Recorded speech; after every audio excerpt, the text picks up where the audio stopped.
Let's look at the results of the English election. Hi everyone, thank you for watching Body Language TV. I'm your host Don Corey, and today we're going to look at the results of the British election. Now, as many of you know from watching my analysis of the first debate, I suggested something far different than most of the pundits or the body language experts out there. I don't believe that they were looking for the right markers to make a proper prediction in the general election. If any of you would like to know what those markers are, please call me. I would love to talk about them. So what I suggested in my analysis was that David Cameron would come in first, that Gordon Brown would come in second, and that Nick Clegg would come in third. My prediction has come true, and we're going to rebroadcast that episode, not to gloat, but to show that the system that I've developed actually works. Take a look at the episode. Happy Mother's Day, Mom and Deb, and all you other mothers out there. Have a great weekend. Bye-bye.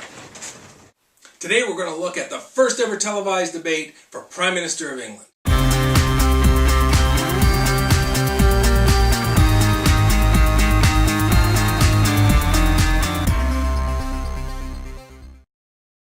Believe it or not, the first ever televised debate for Prime Minister of England took place last Thursday between these three candidates. Nick Clegg of the Liberal Democrats, David Cameron of the Conservative Party, and Gordon Brown, current Prime Minister and leader of the Labour Party. Much of the analysis that's come out since the debate suggests that Nick Clegg won the debate. My analysis suggests a different outcome. As you know, I've been working on a scoring system for the last several years, which allows me to predict the outcome of the general election based on candidates' nonverbal imaging during the actual televised debate. Now, if we look at each candidate individually, I'm able to put them in one of four different categories: the bureaucrat, the nice guy or the neighbor, the achiever, and the leader. Now, if we look at each one, the leader always beats the other three. Then the achiever will beat the bottom two. The nice guy will beat the bureaucrat, and the bureaucrat can only beat another bureaucrat. So let's look at each candidate now. If we look at Nick Clegg falls into the nice guy or the neighbor. That puts him in good company with people like President Ford and President Carter.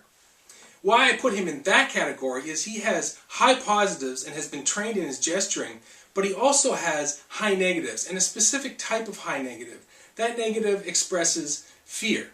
He leaked that through some of his rapid jerking movements, as well as some of his facial expressions. If we look at Gordon Brown, I put him in the achiever category. That puts him in company with people such as President Nixon and Hillary Clinton. Very high achieving individuals. In Gordon Brown's case, he had moderate positives and high negatives. And those high negatives leaked his feelings of being vulnerable up at the podium. He leaked that through rapid fidgeting as well as covering himself.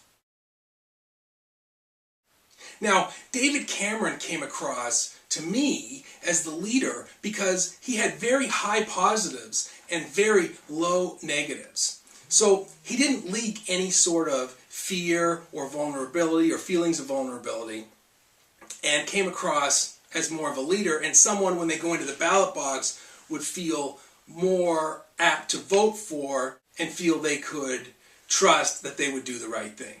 It's interesting to note that David Cameron shares a leader category with JFK, President Reagan, President Clinton, and President Obama.